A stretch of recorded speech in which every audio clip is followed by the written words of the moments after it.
Bon, je m'excuse. Normalement, vous pouvez agrandir parce que je sais pas ce que ça rend sur la rediff. Je vois que ça fait quand même un assez gros overlay. Normalement, vous pouvez, si vous êtes sur téléphone ou même, bon, sur PC, je sais pas trop comment ça marche, mais vous pouvez, vous savez, mettre les, pincer le smartphone avec les deux doigts comme ça et ça agrandit. Alors, au moins, vous avez vraiment en plein écran. Voilà, je suis un peu technicien à mes heures perdues. C'est totalement faux, bien sûr. Le micro a l'air bon, ça a l'air bon, le retour a l'air bon, ça bug pas trop. On croise les doigts. Normalement, ça devrait le faire. Bah écoutez, comme j'ai dit, bonjour à tous, bonjour à toutes. On refait l'intro parce que c'était un peu catastrophe. Comme vous le voyez, on se retrouve au titre à tout ça là actuellement pour faire un peu un vrai bilan de 2024, un peu en termes notamment de lecture, globalement de lecture surtout. Peut-être on reviendra vite fait si on a le temps, même sur l'année en général, sur un peu ce que j'ai vu même en film, série. Alors, déjà sur ça, faut que je commence avec un truc. Déjà, n'hésitez pas à vous follow, voilà, c'est très important de le dire dès le début. Si ça vous plaît, que ce soit sur Twitch ou sur YouTube, que vous découvriez la rediff, comme j'ai dit, sur Twitch ou la chaîne sur YouTube, parce que je pense qu'après ça en fera une vidéo, où je mettrai carrément la rediff entière sur YouTube, parce que voilà, j'aurai peut-être pas le temps de tout monter et tout. Parce qu'en fait, voilà, vous allez voir, ça va être une assez grosse vidéo, entre guillemets, pour YouTube et un petit live en soi pour Twitch. Parce qu'en fait, je vais revenir sur beaucoup de lectures, en sachant qu'il faut que je revienne sur toute mon année un peu 2024, mais pas l'année complète. Je vais vous expliquer ça dans 2 petites minutes, c'est un peu compliqué. Et on partira sur toutes les lectures. Voilà, j'ai un peu pris des notes et tout.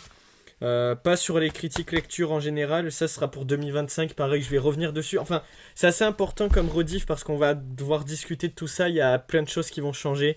Et c'est pour ça que ça figurera sur YouTube aussi, parce que c'est un peu important pour moi. Et là, au moins, on refait un peu une sorte vite fait de petite mise au point, de petit focus. Plus intéressant que le premier live qu'on avait fait le 1er janvier. D'ailleurs, bonne année, les gars, c'est vrai, putain. Du coup, c'est le premier vrai live de rediffusion IRL 2025 qui sera sur YouTube. Et même sur Twitch, c'est le premier vrai bien foutu, entre guillemets. Parce qu'en fait, le premier que j'ai fait, le 1er janvier, il était totalement buggé. Enfin, c'était n'importe quoi. Et je m'en suis rendu compte après, j'avais trop la haine. Le micro, il faisait que saturer, c'était atroce. J'ai vu 2 minutes, je me suis dit, oh, mais c'est horrible. Je me suis dit, je peux pas le mettre sur YouTube, donc je la mettrai pas. En plus, c'était pas un live. En y repensant, j'étais pas fier de ce live. J'étais pas ouf. J'étais fatigué, comme là actuellement, mais là, j'essaye quand même de garder un peu la forme. Mais, euh, mais voilà. Là, au moins, ce qui est bien, c'est que entre temps, j'ai pris des vraies, plus ou moins notes sur mes lectures 2024 et tout, donc on va pouvoir revenir dessus d'une manière beaucoup plus intéressante, on va dire. En tout cas, du coup, comme j'ai dit, on est parti. Hop là, le petit post-it avec les petites notes. Donc, pour vous expliquer un petit peu, comme je vous ai dit, alors, il faut savoir que mon année 2024 en lecture, elle a commencé à partir du mois d'avril. Janvier, février, mars, je n'ai tout simplement pas lu. Parce que c'était une période où j'ai un peu arrêté de lire, on va dire. J'avais mes raisons, hein, c'est un peu côté perso privé aussi. Et puis même tout court, je sais pas, j'ai eu un peu une baisse de motivation, honnêtement, pour tout vous dire. Ça arrive quand on est fan comme ça de plusieurs choses. Ben, des fois, il y a des hauts où on est à fond. Des fois, ben, on a moins de temps. Ou des fois, on n'est pas forcément dedans. C'est pas la période, on n'est pas dedans. Voilà, ça arrive. Là, quand même, ça a duré ouais, au moins peut-être 3 mois. Si ce n'est plus. Après, bon, il y a un peu le côté études, un peu travail, un peu tout ce côté-là. Voilà, c'est pour ça que je dis un peu le côté privé, cadre privé, qui fait aussi que en plus de la baisse de motivation, il y a un peu ce truc de slash pas le temps, slash enfin ouais, pas le temps quoi, genre pas dans mes priorités actuelles. Et du coup, c'est vrai que j'étais un peu occupé à autre chose. D'ailleurs, oui, petite anecdote, rien à voir. Faites pas gaffe là-bas derrière au matelas là qui est un peu en désordre. Euh, En plus, je sais pas de quand ça date parce que j'ai pas dormi là depuis un moment. C'est pas grave. C'était la petite parenthèse, on s'en bat les couilles de ma vie. Bref, je rearrangerai après. Mais voilà, au moins ça vous fait un petit décor un peu. un peu de clochard. Non mais bon bref voilà. Mais en tout cas, non pardon, bref je me suis coupé dans mon truc.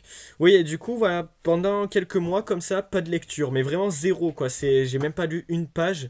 Vraiment ça faisait des mois et des mois. Et même je pense depuis fin 2023, ça faisait vraiment un moment que j'avais plus lu. Et puis même en 2023, j'ai lisais un petit comics par-ci, par-là, par mois, machin. Et c'est vrai que du coup 2024, à partir d'avril, je me suis dit, vous allez le voir dans les premières lectures sur lesquelles on va revenir tout du long.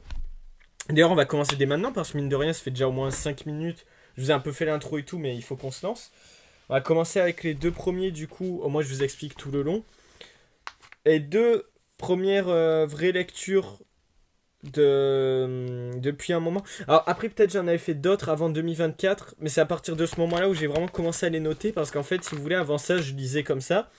Et en fait, d'un coup, en avril 2024, je me suis dit, putain, mais je me suis dit, les lectures là que je suis en train de faire, je me suis dit, je devrais les noter pour, à la fin du mois, bah, c'est ce que font un peu tous les youtubeurs comics, tout ça. Ils reviennent un peu sur leur lecture du mois, tout ça. Et je voulais faire un peu ce délire-là.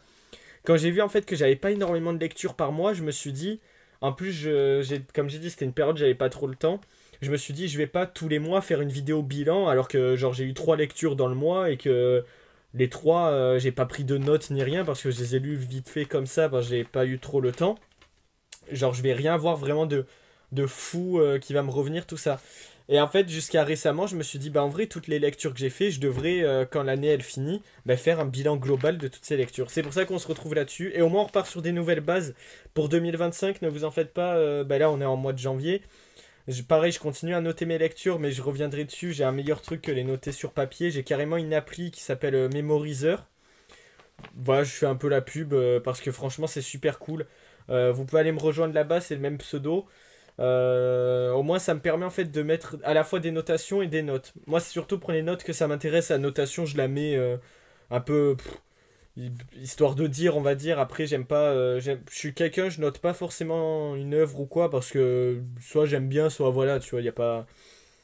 J'aime pas trop me prendre la tête, même si j'aime bien, c'est vrai, mettre un peu à différents stades une œuvre qui pour moi est vraiment au top, puis une qui est bien mais qui pourrait être mieux, puis une qui franchement est cool, mais elle reste assez basique, mais elle marche bien dans le genre qu'elle propose, mais c'est pas le top du top.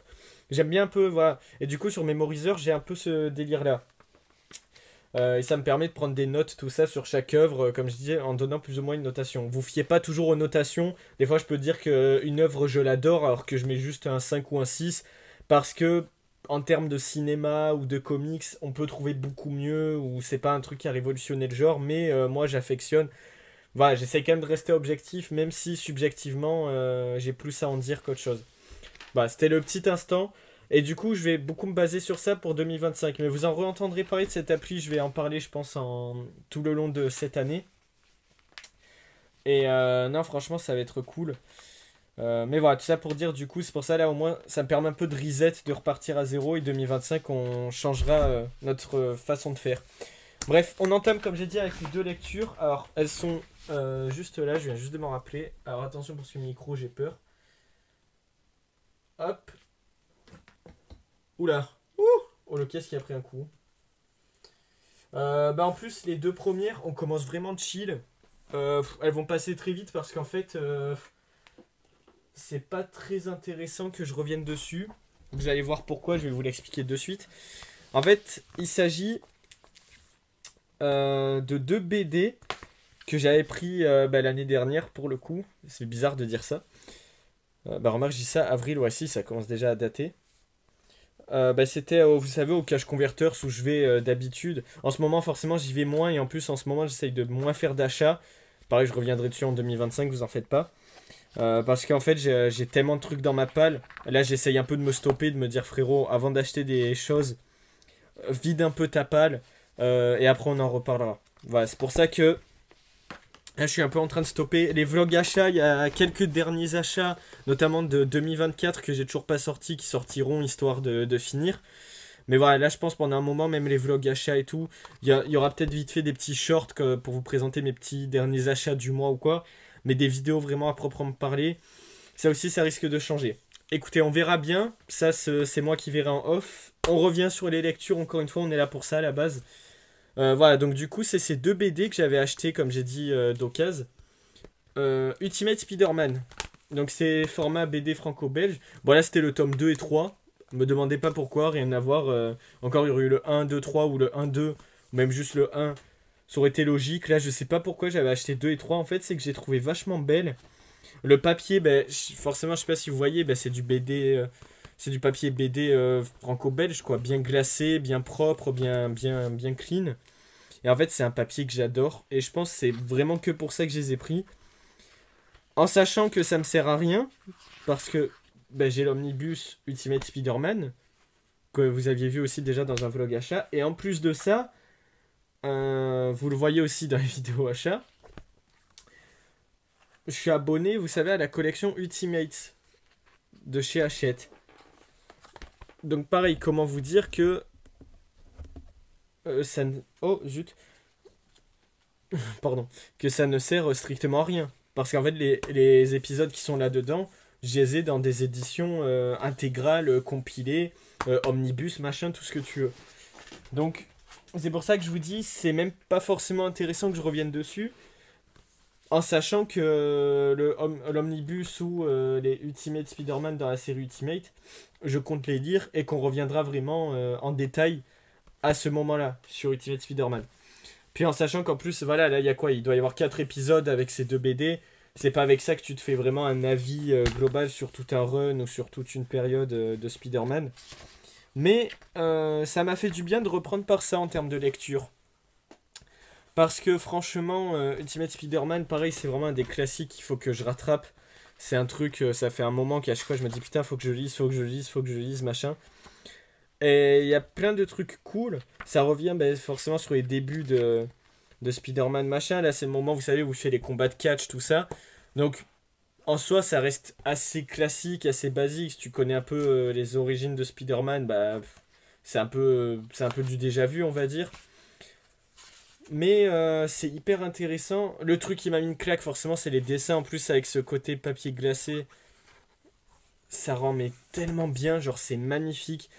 Et la série, elle date quasi des années 2000. Donc ça veut dire elle est entre 20 et 25 ans. Genre ça doit avoir 23, 24 ans, un délire comme ça. Et c'est ouf parce qu'on dirait pas. Genre même actuellement, enfin c'est des dessins qu'on a à peine actuellement quoi, et encore. Donc pour vous dire, enfin genre les dessins ils ont 25 ans d'avance quoi, et si ce n'est plus. Donc ça c'est vraiment la claque qui m'a fait, juste graphiquement, je me suis dit waouh. Et puis ces éditions elles sont quand même cool. Les covers j'aime beaucoup, moi qui aime beaucoup aussi les formats un peu BD franco-belge comme ça. C'est pour ça que je me les étais pris. Après voilà, comme j'ai dit, pour vous donner un avis dessus, bah, c'est du Ultimate Spider-Man, c'est sûr que ça m'a donné envie. Ce qui m'a fait aussi à ce moment-là, honnêtement, que j'étais plus trop dans les comics et tout, c'est qu'en fait je voulais pas quelque chose de complexe. C'est pour ça que vous allez le voir, ça monte un peu crescendo. C'est vrai que là, mes premières lectures d'avril, notamment ben, ces trucs-là, c'est vraiment des trucs simples. En fait, c'est des trucs, c'est parce qu'il n'y a pas beaucoup de pages. Le premier tome, c'est 46 pages, le deuxième, c'est 47, à peu près à une ou deux pages près. Donc à ces deux-là, ça fait 93 pages en tout. Pour 10 euros les deux. Donc voilà, vous voyez que j'ai commencé tranquille. J'ai pas rattaqué avec une grosse intégrale, un gros truc à 500 pages. J'allais dire à 500 balles, mais bon, ça fait un peu cher le comics, un peu cher l'intégrale. À 500 pages avec genre à 70 balles, vous voyez. Non, là on est quand même pas sur ce truc-là. Là, j'ai vraiment rattaqué tranquille, deux petites BD qui me remettent tranquillement dans le bain du comics. Voilà, c'était les deux premières Ultimate Spider-Man. Mais voilà, après, pour vous donner un avis quand même global, forcément, ça m'a plu. Forcément, c'est trop cool et en fait, ça m'a juste hypé de lire l'Omnibus ou de lire dans la collection Hachette. Donc là, forcément, je vais pas vous dire c'est incroyable et tout parce que j'ai pas tout lu, mais très prometteur. De ce que j'ai lu là, c'était très prometteur et c'est en les relisant que je me suis dit putain, mais il faut vraiment que je me remette dans les comics et tout parce que ça commençait un peu à me re-hyper, vous voyez. Donc ce que j'ai fait pour rester un peu dans la même vibe Spider-Man, c'est qu'après ces deux BD, je me suis tout simplement lu et c'est là que ça m'a vraiment... où je me suis dit let's go, c'est bon, je revais dans la lecture parce que ça m'a re-hypé d'un coup, genre ça m'a fait comme un déclic. C'est le Wolverine, bah je vous l'amène, attendez. Hop. parce qu'il est juste là. Voilà, c'est celui-là. C'est Spider-Man et les héros Marvel dans les griffes de Wolverine. Alors, pareil, c'est une vieille édition, c'est du vieux kiosque. C'était sorti à l'époque, pareil, je l'avais acheté au même cash, je pense. Vous voyez, à 6,99. Voilà, les prix et le nombre de pages aussi, je vais vous faire un bilan chaque mois et à chaque fin de... enfin, à la fin de l'année. Voilà, pour vraiment revenir sur un bilan global. Le seul truc que j'aurai pas, c'est le nombre d'heures que j'ai passé à lire. Parce que ça, j'ai pas calculé ni rien. En plus, je suis quelqu'un, je lis très lentement. Ça, je vais pas vous mentir. D'ailleurs, ça aussi, c'est un truc intéressant pour 2025. Je vais essayer d'améliorer tout ça. À la fois de lire plus, à la fois de lire plus rapidement, de lire plus de séries, machin. Donc, c'est pour ça que on repart direct à zéro, comme j'ai dit, et on va revenir avec des concepts, tout ça, qui font que on va essayer de lire plus, de plus aller là-dedans. Et d'ailleurs, maintenant, comme je dis sur Memoriseur, non seulement je marque le prix, le nombre de pages, mais aussi le temps que j'ai pris à lire le comics. Et je fais pareil pour les films. Les séries, ça va être compliqué, faudra que je le fasse. Mais ça, je verrai en off, vous en faites pas. Vous verrez chaque fin de mois quand on fera un bilan du mois de ce qu'on a vu, de ce qu'on a lu, tout ça. Là, 2024, vu que j'étais pas encore dedans, c'est un peu compliqué de faire un bilan parce que je me rappelle plus ce que je suis allé voir au cinéma, je me rappelle plus de ce que j'ai lu en début d'année, si j'ai lu ou pas, je me rappelle même plus. Voilà, donc c'est pour ça que c'était un peu brouillon. Là, on fait le bilan histoire de dire et on repasse à autre chose.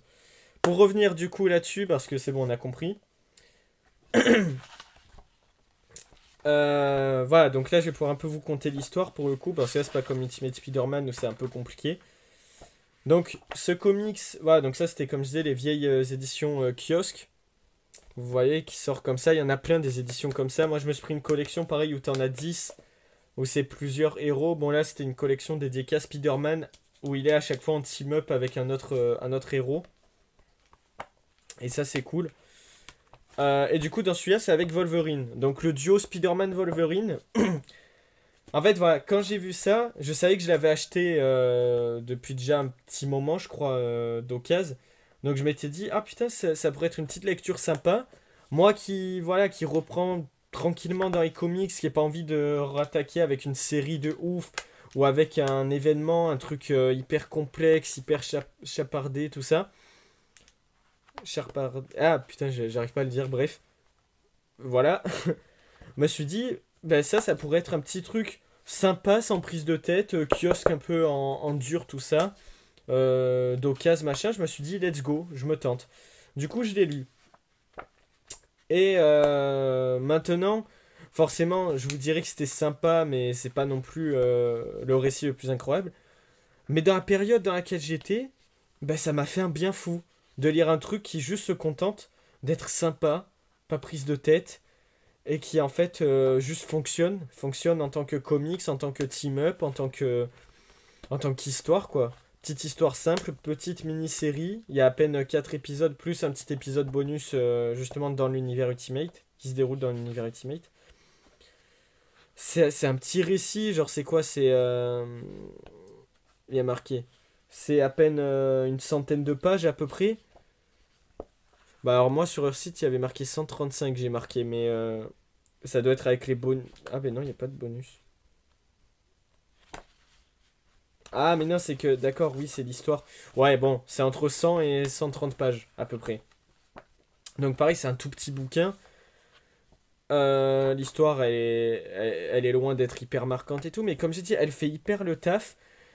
Et des fois ça fait plaisir quoi les gars. Donc c'est pour ça que des fois chez il y en a ils disent ouais mais moi en fait soit je...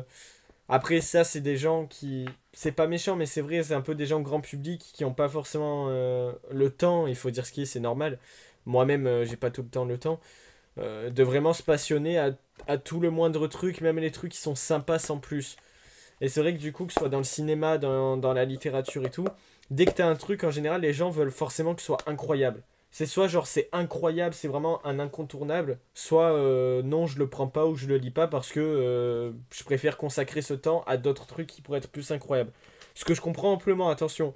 Moi après, vu que c'est ma passion, tout ça, c'est vrai que j'aime bien justement aussi avoir différents degrés parce que pour moi, si t'as tout le temps que des trucs incroyables, ben presque tu te lasses. Alors c'est con à dire, mais Parce qu'après, en fait, tu vas dire un truc incroyable, tu vas dire, ouais, bah c'est encore incroyable. T'as plus le côté surprise en mode, ah, ok, c'était décevant, bon. Ah, ok, bon, c'était naze, ok. Ah, ça, c'était sympa, mais... tu vois, t'as pas le côté réflexion, juste tu te dis, bah c'est parfait, rien à dire, tape. Ok, je relis, ok, bah c'est parfait, tac. Tu vois, je trouve c'est bien d'avoir un avis différent sur plusieurs œuvres. Au moins, t'as des choses à relever. Tu vois, et on peut le voir avec. Je vais prendre un exemple tout bête. Il y en a qui vont adorer, d'autres non. Batman Damned, faut que je le relise d'ailleurs, faut que je lui relaisse une chance. La première fois que j'avais lu, je suis mitigé dessus. Tu vois, et c'est plus compliqué que plus juste dire oh non, c'est nul ou oh non, c'est incroyable. Mitigé, ce qui est bien, c'est que c'est nuancé, c'est-à-dire que à la fois il y a des choses hyper intéressantes qui sont incroyables, comme à la fois il y a des choses hyper intéressantes, mais parce que justement c'est mal exploité et en quoi ça pourrait être mieux ou en quoi c'est peut-être moi qui ai mal compris machin. C'est pour ça que moi je sais que même des choses qui m'ont pas plu, je vais toujours y trouver un intérêt parce que je trouve c'est intéressant. C'est intéressant même en tant qu'art, en tant que machin. Enfin voilà, bon c'était la petite parenthèse, mais c'était pour ceux qui veulent toujours des choses que incroyables et tout. Vous vous doutez bien que ça ne peut pas toujours être le cas et que c'est bien si il faut pas que tout soit incroyable, sinon ça marcherait pas. Et puis sinon ce serait uniforme dans le sens où, dans ce cas en fait, si chaque œuvre est incroyable, il y en a aucune qui serait vraiment au-dessus du lot parce que elles seraient toutes égales, elles seraient tous pareilles. Que ce qui fait justement qu'il y en a qui soient un peu en dessous, d'autres au-dessus, ben c'est ce qui fait que celles qui sont incroyables, elles sont vraiment incroyables et celles qui sont bof, ben elles sont bof. Mais c'est génial. Puis comme j'ai dit, tout dépend de la période. À ce moment-là, comme j'ai dit, ça faisait un moment que j'avais arrêté les comics. J'avais pas envie d'un truc vraiment incroyable, d'un truc qui te retourne le cerveau et tout. J'avais vraiment envie juste d'un truc sympa. Et ce comics, il me l'a proposé. Donc comme quoi, ça a vraiment du bon. Ça dépend aussi de dans quelle période t'es. Et franchement, c'était hyper cool. Même moi qui m'attendais pas à un truc hyper incroyable. Et ben c'était super cool. L'histoire, elle est cool. En gros, l'histoire, si vous voulez, si je me rappelle bien, parce que putain, comme j'ai dit, j'ai pas pris de notes ni rien, et entre temps, j'ai lu quand même pas mal de trucs. Et en plus, là, c'est dans les premiers, c'est en avril, donc c'était il y a un moment. Je refeuille un peu pour voir, mais en fait, voilà, de souvenirs, si je me semble bien. En gros, il y a Peter, donc c'est dans la continuité, forcément. C'est le moment, je crois, où vous savez, il est prof. Je crois, je sais pas si à un moment il est pas prof à l'école ou. Je sais qu'à un moment il a son Parker Industries, tout ça, mais je crois que c'est avant ça, je crois il a un truc où il est prof à la fac, ou il y a un délire comme ça. Bref, il y a Nick Fury qui vient le chercher. Je vous montre aussi un peu les pages, tout ça, vite fait. Bon là c'est du papier mat, du coup ça ressort moins, mais à la limite dans des éditions comme ça, je trouve que ça rend bien, donc c'est pas dérangeant. Et en fait, je sais plus exactement ce que c'est. En gros, Spider-Man, je crois il est envoyé en mission par le Shield. Il me semble. Ouais, voilà, il est envoyé sur une île privée vers le Japon. Il me semble. Alors, je sais plus si c'est, je crois, pour combattre un empire. Genre une sorte un peu de d'armée locale. Enfin, un peu, on va dire, dictaturale, machin. Un peu, vous voyez, coup d'état, enfin, un peu tout ce genre, un peu de scénario, de trucs d'action, un peu simple, entre guillemets, à la Expandables, à la tous les trucs un peu comme ça. Sur ce genre d'île un peu paumé. Et du coup, voilà, Spider-Man il est envoyé là-bas. Mais il me semble que c'est pour retrouver Wolverine. Et du coup, au final, les deux se croisent. Enfin, c'est un des deux trucs comme ça. Soit c'est pour aller retrouver Wolverine, c'est le Shield qu'il envoie pour retrouver Wolverine, ou soit c'est le Shield qu'il envoie juste pour s'occuper de cet empire. Honnêtement, je m'en rappelle plus. C'est un des deux. Mais du coup, voilà, bon, au final, il finit par tomber sur Wolverine, qui lui aussi s'était perdu là-bas parce que, voilà, Wolverine, il y a tout le côté Japon et tout. Donc voilà, c'est pour ça que je vous dis qu'il y a des trucs qui sont vraiment très cool. Parce que là, du coup, on retrouve un Wolverine à la fois au Japon, accompagné de Spider-Man, j'allais dire de Deadpool, rien à voir. C'est l'habitude avec le film et tout cet été, excusez-moi. Et du coup, voilà, les deux, du coup, donc au début, Wolverine, il est un peu incontrôlable, machin, parce qu'il est dans son côté un peu bestial, machin, Japon, donc il a un peu erré dans le Japon.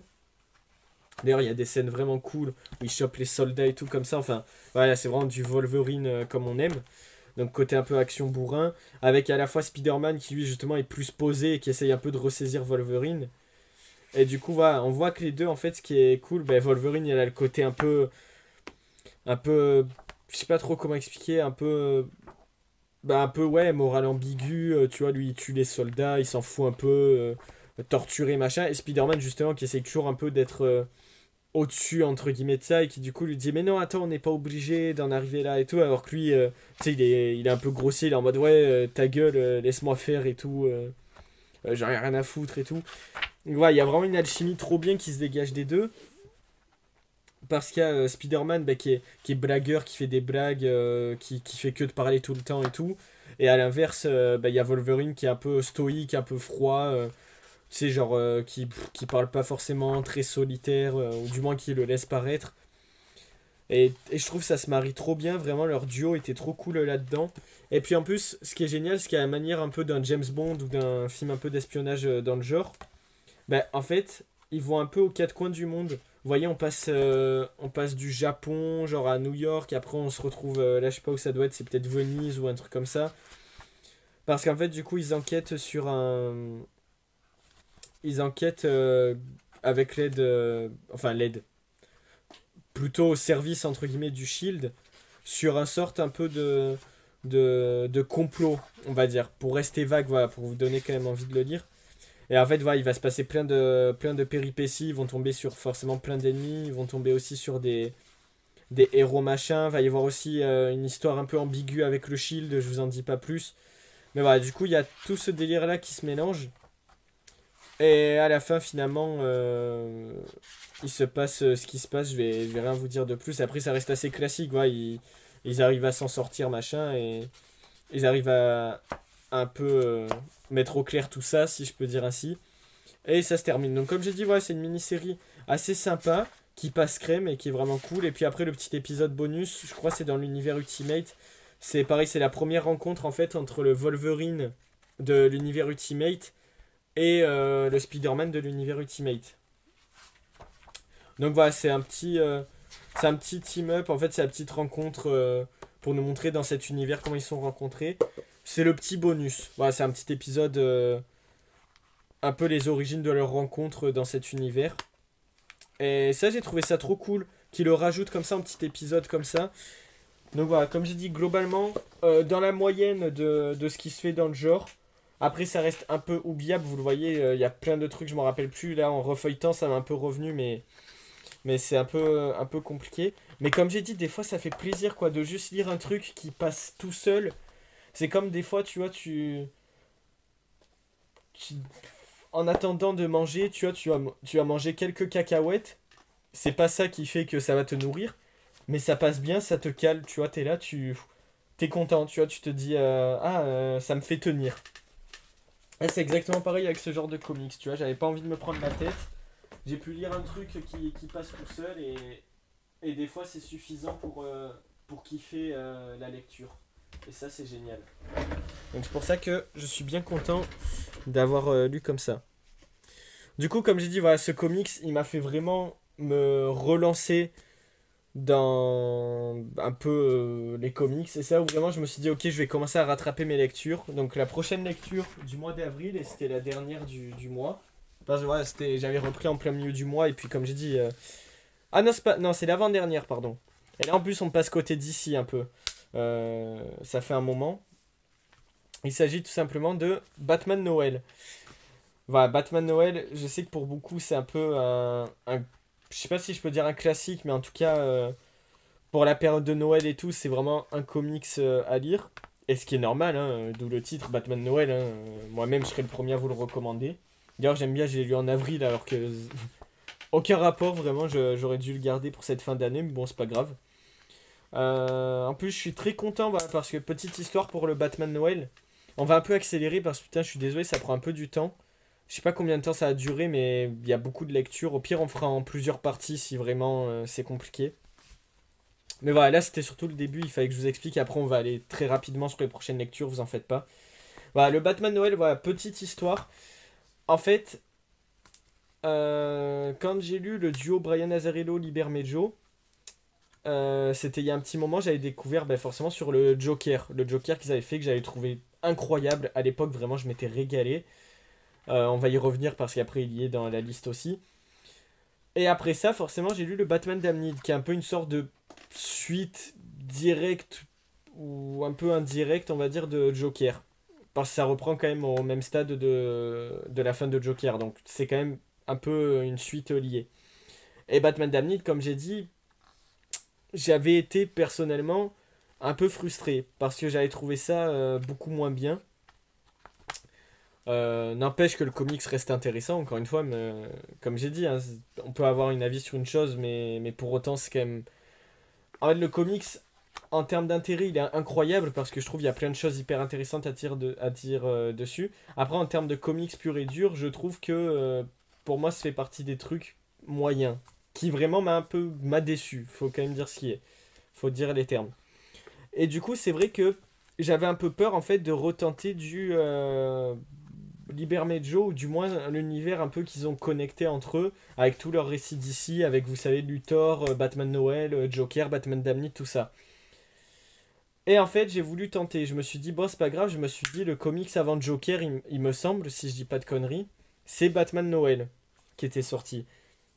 Je me suis dit, ce que je fais, c'est que je tente Batman Noël. En plus, c'est Libermejo. C'est lui au scénar et au dessin. Je me suis dit, ben, je tente. Je me suis dit, on verra ce que ça donne. Je me dirais, si jamais c'est bon, ben, ça peut me réconcilier. Et rassurez-vous, Batman Noël, c'est du très très bon quand même. Ça fait que 112 pages, donc c'est vraiment un petit récit. En fait, si vous voulez, ça reprend le conte de Charles Dickens.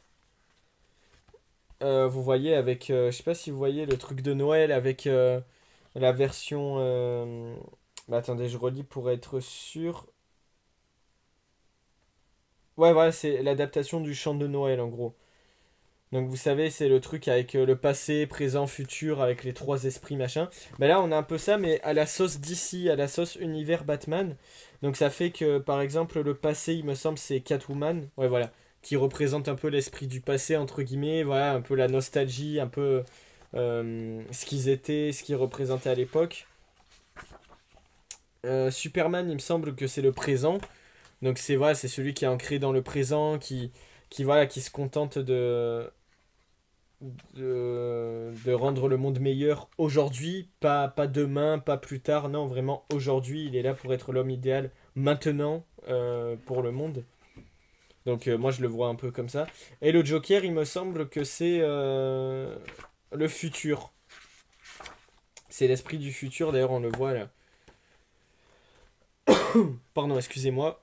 Entre les périodes où c'est un peu compliqué et là, d'un coup, je me prends une odeur de comics, ça me fait tousser, moi. Quand je parle trop avec une odeur de comics. Et du coup, voilà, donc les trois esprits qui se rencontrent, et de tout ça, va y avoir toute une histoire qui se crée, où en fait, Batman, voilà, il va traquer un petit malfrat qui travaille pour le Joker. Mais sauf qu'en fait, voilà, il va être accompagné, comme je disais, de ces trois visions, on va dire. Enfin, on sait pas si c'est vraiment des vrais personnages ou des visions qu'il a. Peut-être un peu des deux, ma foi, on sait pas. C'est là où c'est cool, c'est que l'interprétation y est pour beaucoup, ben, chacun va interpréter le comics comme il veut. Et en fait, voilà, entre guillemets, toutes ces visions vont avoir pour but de en fait, lui rappeler que, ok, c'est Batman, ok, il se doit quand même d'être exemplaire, d'être strict et tout ce que tu veux, mais il se doit aussi de savoir lâcher prise, entre guillemets, quand il faut. Parce que voilà, on va se rendre compte que le petit malfrat et tout, ben, par exemple, il fait ça pour ses raisons à lui, et il le fait pas pour de manière égoïste ou à la manière du Joker parce il est complètement un peu taré ou quoi. Non, là c'est vraiment pour des raisons, c'est par rapport à sa famille, c'est parce qu'il a pas trop de choix et tout, il veut pas en arriver là, machin. Donc, Batman, en fait, presque il apprend. Au final, il y a presque un côté origine presque à la on va dire à la fusion entre Bruce Wayne et Batman parce qu'en fait à la fin de ce récit il se rend plus compte qu'en fait il peut autant aider dans son rôle entre guillemets de Bruce Wayne que de Batman, notamment parce qu'il en a les moyens machin et qu'en fait être Batman c'est pas juste être un héros, tout ça, c'est pas juste porter le costume et tabasser les criminels la nuit, machin, en étant hyper strict, en étant en mode ah, t'as peur de moi, machin et tout. Non, il sait aussi que c'est savoir aider les gens, c'est savoir, entre guillemets, leur donner des raisons de ne pas justement tomber dans ce vice un peu de vouloir se faire de l'argent facile et tout en travaillant pour le Joker, pour tout ça. Donc il y a tout ce truc-là qui est trop trop bien traité. Et Batman Noël, non, franchement, dans le genre petit récit et tout, en plus, il est vraiment assez complet. Et en plus, il passe très bien, il se lit très bien. Et en termes d'interprétation, j'ai trouvé ça mieux foutu, entre guillemets, que Batman Damned. Ou Batman Damned, j'ai l'impression que c'est un peu un sort de Batman Noël, en un peu rafistolé, en un peu refait sur certains trucs, mais qui je trouve fonctionne moins. Voilà, c'est mon avis perso, mais voilà. En tout cas, Batman Noël, c'était trop trop bien, et c'est vraiment ça qui m'a fait dire, non, c'est vrai que finalement, leur univers, il y a de quoi faire. Puis juste pour Libermejo au dessin, c'est toujours une claque, ça faut le dire. Donc voilà. Dernier récit pour avril. Je vais le chercher parce qu'il est juste là-bas. Donc je vais même devoir enlever le casque. Donc j'arrive. Hop, oh, ça fait du bien un peu de l'enlever, mine de rien. Alors c'est juste là. Tac. Ouais, alors je sais, j'ai pas préparé tout. Ah oui, Batman Noël. Bah ça, à la limite, je pourrais revenir à la fin du live, mais... Batman Noël, c'était 17 euros. Peut-être que moi, au moment où je l'ai payé, c'était plus 16 euros, parce que 17, ça me paraît bizarre.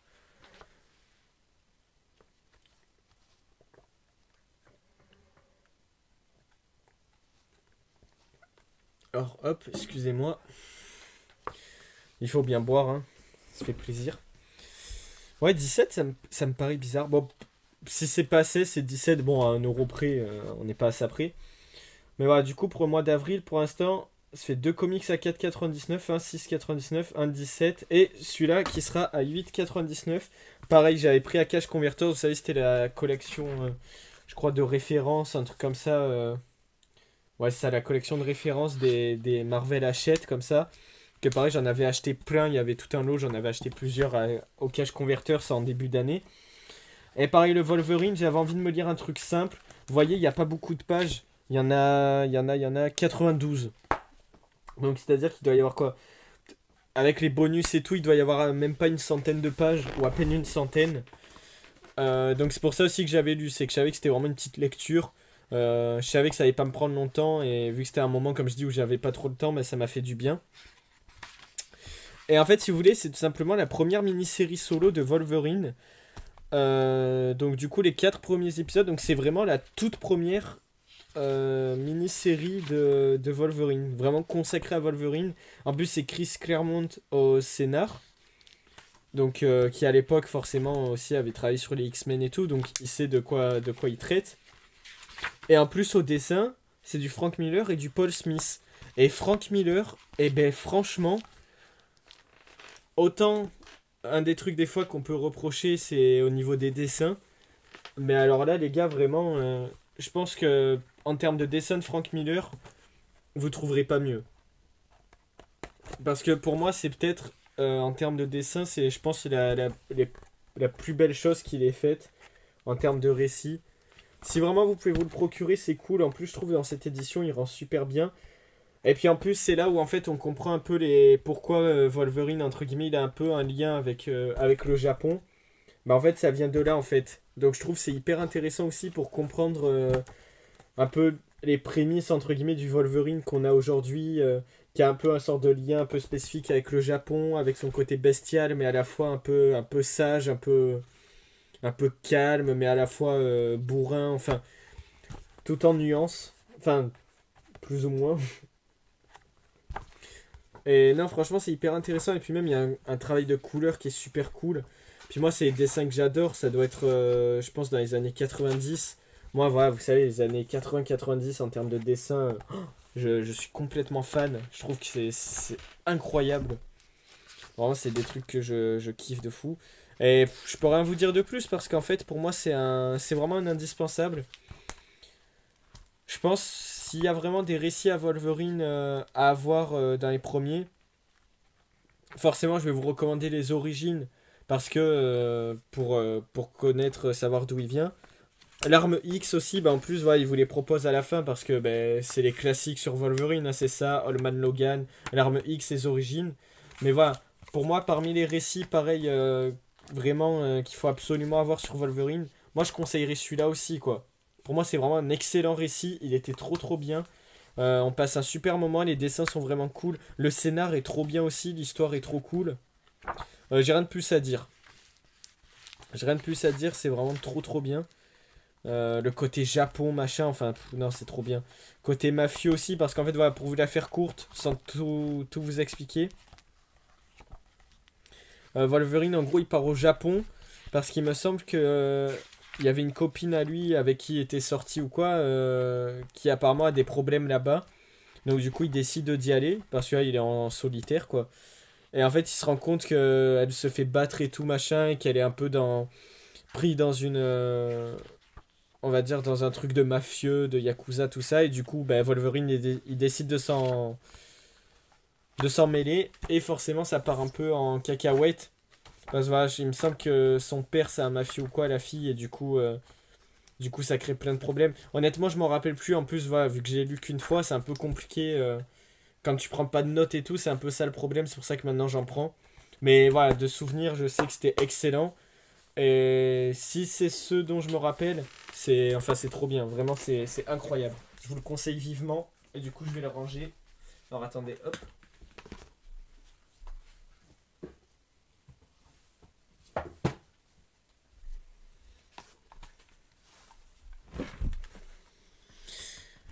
Ok, du coup, pour le mois d'avril, c'est bon, messieurs, dames. Donc, pour le mois d'avril, si on calcule le prix de combien je les ai payés d'occasion et tout, chaque comics, hein, j'en avais eu pour 42,96 €. Voilà, bah, j'aime bien aussi dire les prix de ce que j'ai acheté. Et en termes de pages au total. Bah oui, c'est vrai, ça c'est où les pages? Bah c'est là. En termes de pages pour avril, au total, ça faisait 432 pages. Donc vous voyez, on revient tranquille quoi. On revient. On se lit. Ah, on avait quand même lu 6 comics en avril, 5-6 comics. Eh, j'étais revenu, j'avais fait quand même un bon mois. Du coup, on continue, bah, on entame direct le mois de mai. Alors, mai, il y aura que 3 lectures, donc on va essayer d'aller un peu vite. Surtout que bah, c'est des trucs assez simples. Enfin, assez simples, assez classiques, on va dire. J'ai enfin lu. Parce que pareil, ça faisait partie des classiques que j'avais pas lu, mais que je me suis rattrapé maintenant. Ben, maintenant, mine de rien, ça fait un petit moment. C'était le Superman Red Son, que moi, pour l'instant, je ne possède que dans la collection. Vous savez, d'il y a plusieurs années. Voilà, comme ça, en souple, à pas cher et tout. En vrai, ça va, ça sentait bon. Mais pareil, je me le reprendrai dans une belle édition, mais voilà, vu que je l'ai déjà, je me dis, en plus je l'ai lu et tout, c'est pas ma priorité absolue quoi. 152 pages, Superman Red Son. Que dire si ce n'est que c'était incroyable. Superman Red Son, j'avais trop trop aimé, c'était trop bien. Après moi je suis pas compliqué, voilà, les trucs de comics où tu prends un personnage, tu modifies tout son lore, tout son univers, tu modifies même ses origines et en fait tu pars vraiment sur un tout nouveau personnage en fait en quelque sorte. Parce que là c'est Superman mais c'est vraiment un Superman complètement différent euh, qui en soi garde certains liens, notamment au niveau de ses origines, où pareil, il arrive quand même en soucoupe, tout ça, mais il y a un côté un peu différent, il y a un côté un peu plus. Je sais pas si je peux dire manipulateur, mais en quelque sorte, si, quand même. Un peu calculateur, un peu. C'est quand même un Superman différent, quoi. Et je trouve ça génial aussi, le contexte, le fait de complètement changer le contexte. Parce que, là, voilà, pour tout vous dire, vous l'avez vu sûrement au logo et à l'affiche, tout ça. On est sur un Superman en fait qui du coup est tombé en URSS au lieu de tomber dans la ferme des Wayne qu'est-ce que je raconte, des Kent, pardon, c'est rien à voir. C'est parce qu'au même moment il y avait une image de Batman et du coup ça a changé bah, tout l'univers parce que du coup Superman, au final, il est pas américain. Donc c'est-à-dire qu'au lieu d'être un peu le boy scout américain qui essaye d'être le plus parfait et tout, bah là il va être un peu entre guillemets, enfin si on peut quand même le dire, endoctriné par l'URSS, par la mère patrie, tout ça. Donc il a ce côté où à la fois ça reste Superman, donc ça reste quand même il veut être un super-héros machin, mais il y a quand même le côté un peu URSS tout ça qui fait que il est pas l'idole pour le coup ben, des Américains forcément, surtout à cette période-là. Donc du coup c'est franchement c'est hyper intéressant, mais tout le contexte du coup est bouleversé parce que même Lex Luthor qui du coup je me rappelle plus exactement, mais il me semble c'est un, je crois c'est un grand entrepreneur ou quoi, non? Attends, je dis peut-être de la merde. Bon en gros c'est un grand scientifique ou un délire comme ça américain. Et en fait du coup le contexte est un peu inversé parce que comme je disais ben, Lex Luthor en fait euh, et je me suis fait la réflexion après dans le truc, je me suis dit, mais en fait, ça montre que, oui, dans les premiers comics, il y avait un peu cette critique sur le contexte historique de l'époque, machin, tout ça. Mais c'est vrai que tu regardes bah, les grands ennemis de maintenant, de Superman et tout, bah, qui sont Lex Luthor et tout. À part si je me gourre, je connais pas assez Lex Luthor. Je suis désolé si je dis une connerie. Mais c'est un Américain. Donc du coup, en fait, c'est drôle. Enfin, c'est drôle.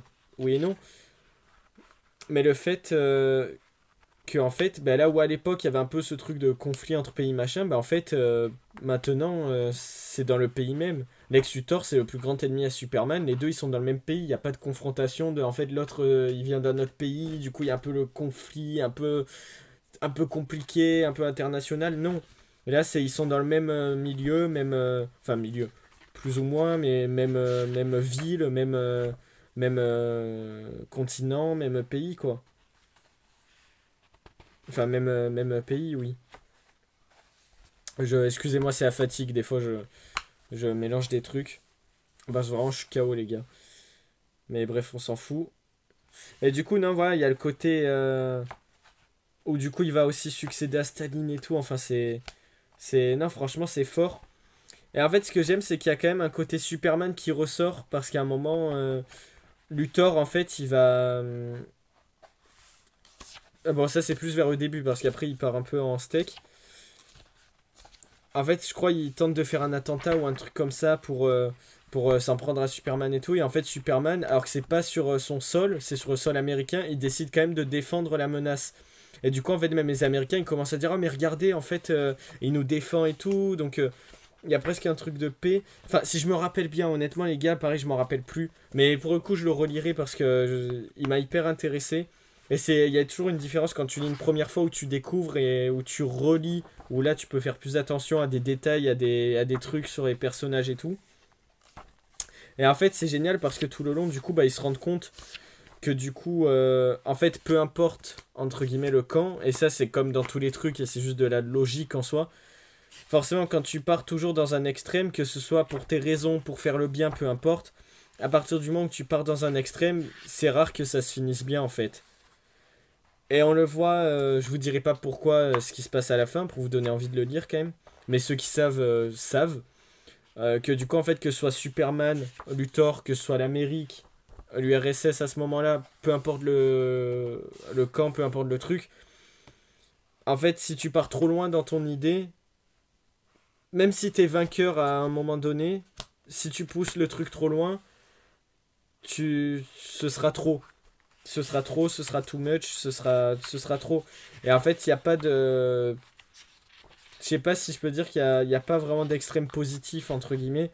Dans le sens où peu importe dans quelle direction tu pars, si tu pars trop loin, c'est fini, quoi. Et ça amènera pas qu'à des choses super, quoi. Il y aura toujours un petit problème quelque part. Et c'est pas parce que ça a l'air plus, entre guillemets, plus sain ou quoi, que ça l'est vraiment.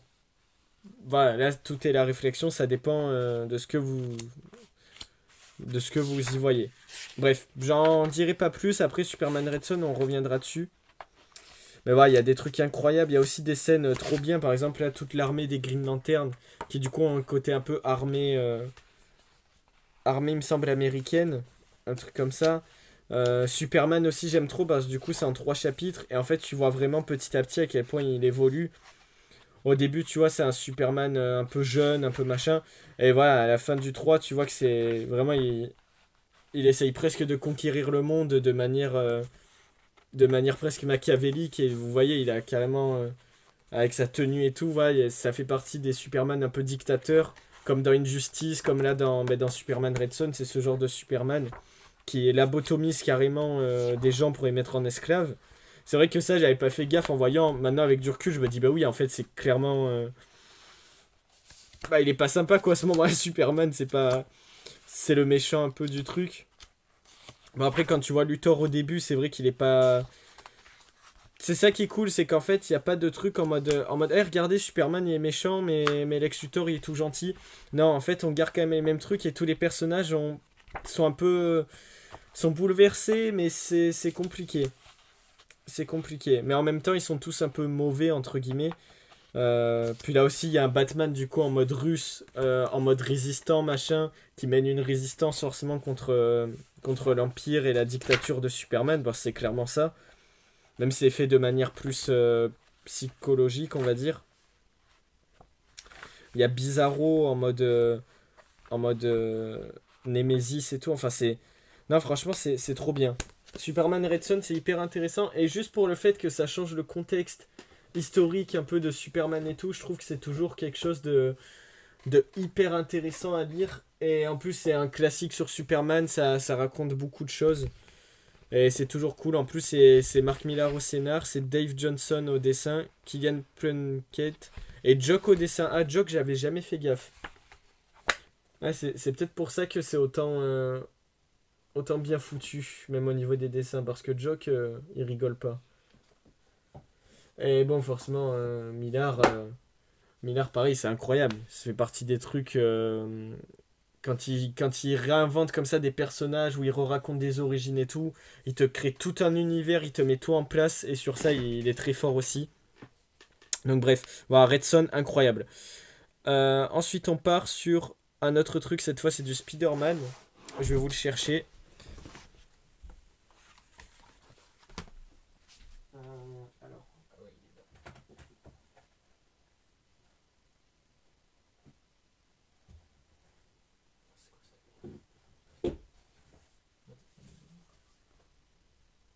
ah, ça me dégoûte, frère, je sais pas ce que c'est. Pas envie de toucher.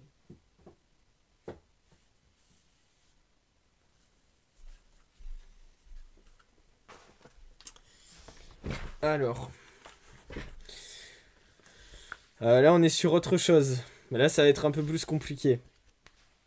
De toute façon, on en reparlera parce qu'en 2025, je crois, ils sortent le 2, si je me trompe pas. Ah oui, Superman Red Son, en fait, c'était 152 pages. Parce que le comics fait plus, parce que dans cette version, il y a une autre histoire, mais que j'ai pas lue.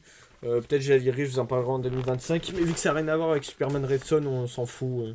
On a déjà tellement de lectures sur lesquelles revenir, donc on s'en tape.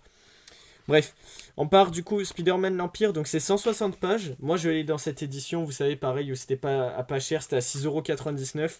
Le Superman Red Son, je l'avais eu à 4,90. Ouais, c'est ça. Mais de toute façon, je pense que je vous donnerai les prix après, peut-être. Parce que, non, remarque, je vous dis à chaque fois, c'est très bien. Mais on va un peu accélérer. Spider-Man l'Empire, du coup, c'est quoi? Bah, c'est un univers alternatif. Donc, dans lequel Spider-Man est tout simplement. Alors, attendez, en fait, j'enlève un peu le micro parce que ça me déconcentre. C'est pour ça, en fait, que depuis tout à l'heure, je parle moins rapidement, peut-être. Je garde quand même une oreille attentive. Je suis désolé, esthétiquement, c'est dégueulasse, mais on s'en fout. Tant que vous pouvez bien écouter le live.